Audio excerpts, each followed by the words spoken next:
All right, Shalom. This is Ariel Ben Yasharallah down here in the Lions Den camp. First and foremost, I want to give all praise and glory to Yahweh, Bahasham, Yahweh Shai, Bahasham, Ha, Recha, Quadash, Ma'amath. A double honors to the elders and apostles, great millstone, who rule well and teach well. A double honor to my elder as well, a hard one by Yasharallah down here in the Lions Den camp. And a sincere Thawada to the Akim, the Akwakim, and the Banyam, the brothers, the sisters, and the children who are believing with sincerity and pushing the truth, the water, Shalom. This is just a quick spiritual hydration based off of laying back and off of a lesson that the brother Gabar this camp did on patience. And one thing he said is we're put through trials to test if we're about what we really talk about and what we preach about.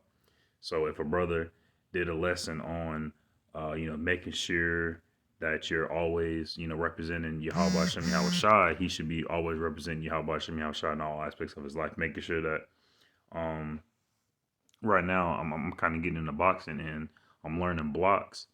And, I can drill the blocks pretty good, but in the midst of like getting punched, the blocks is less like I never learned it. So you have to like drill, and like constantly like repetitiously drill these things into us. So, Second Timothy chapter 1 verse 7, for Yahweh hath not given us the spirit of fear, but of power, of love, and of a sound mind. So when we're getting bombarded with all these wicked signals and wicked philosophies around us, we have to make sure that we're not fearful of it because Yahweh Bashem Yahushua didn't give us the spirit of fear.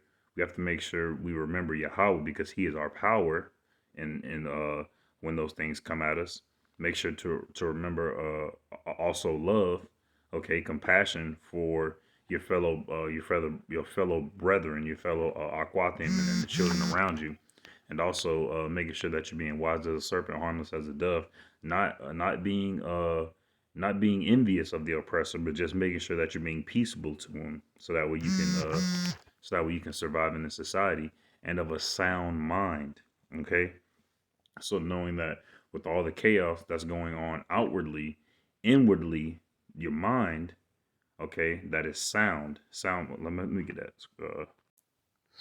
All right, this is the second definition. The first one dealt with auditorial sound, but it says in good condition, not damaged, injured, or diseased. They return safe and sound, financially secure, based on reason, sense, or judgment.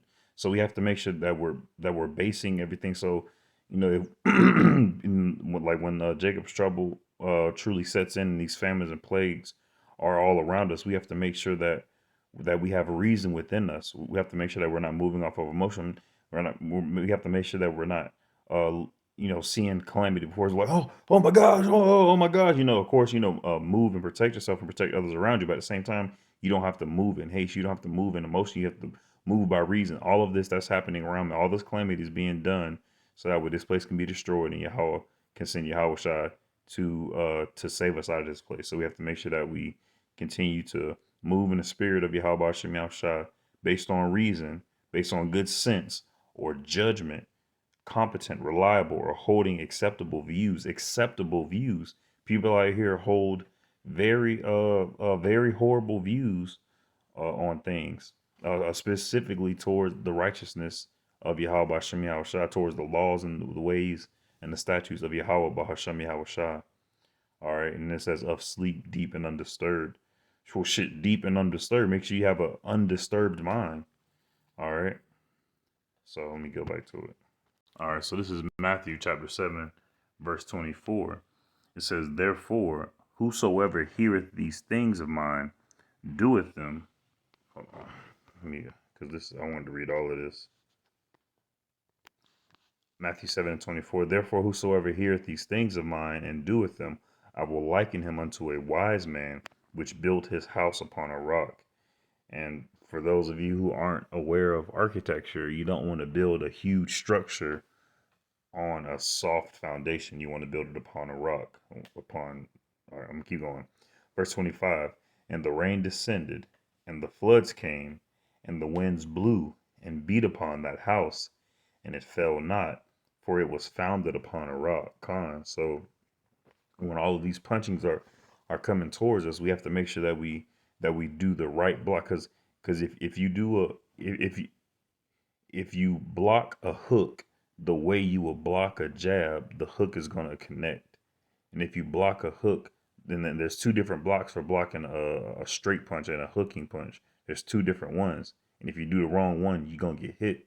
So we have to make sure that when we're in the correct situations, that we're applying the correct not call them doctrine as well, but the correct scriptures in our la'ab, so that way we can you know get through this life, get through this captivity and see the glory of Yahweh Shai coming with the angels.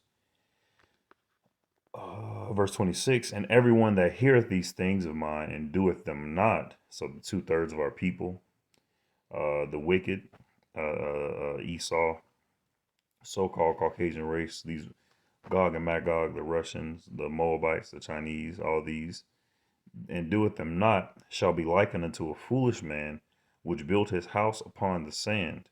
All right, okay, and the rain descended, and the floods came, and the winds blew and beat upon that house, and it fell, and great was the fall of it. BRICS is a cool thing because it's coming up against America, against our pressures, against our oppressors, but at the same time, they're putting all their hope and all their faith into the BRICS establishment, thinking that that's going to lead them to victory. But ultimately, it's going to be the Israelites leading them to quote unquote victory, because Earth under Israelite rulership is going to be a peaceable one. So they can put all their trust in their missiles and in their new BRICS currency, but ultimately, because they didn't build it through the spirit of Yahweh Bahashem Yahweh Shai, it's gonna be of no use to them. Verse 28.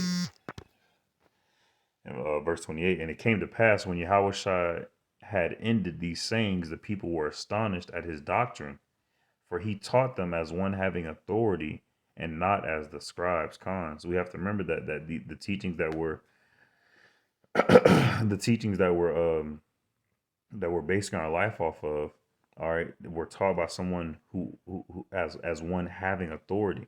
Same way we have that authority as well, not authority to dominate, not authority to go out here and be overly righteous and be a lion in the household, but an authority to be of a sound mind, or to be patient, or to wise as a serpent, harmless as a dove in this society.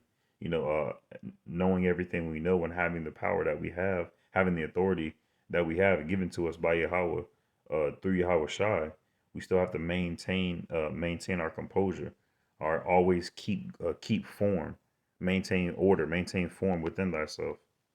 I'm gonna get one more. All right, so this is a part of the story. Um, Part of the story. This story is about the Maccabean revolt, during the Maccabean revolt, and they were in the midst of a battle.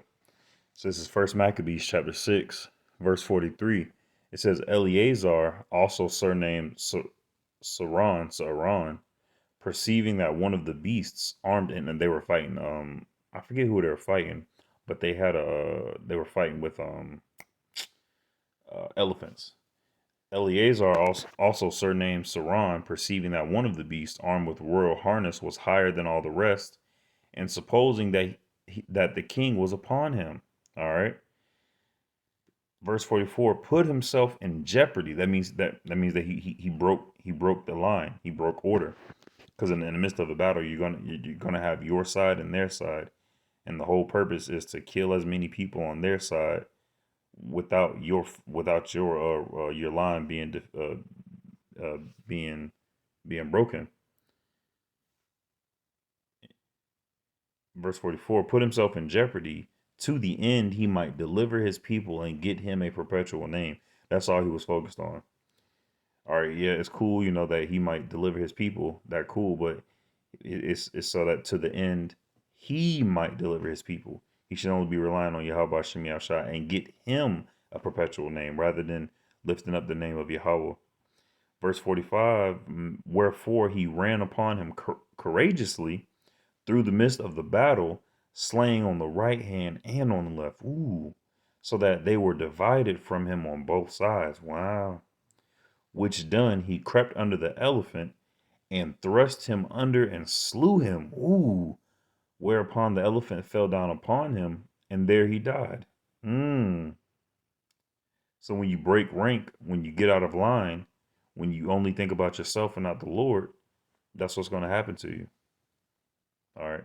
So I pray and hope this lesson was edifying. Shalom.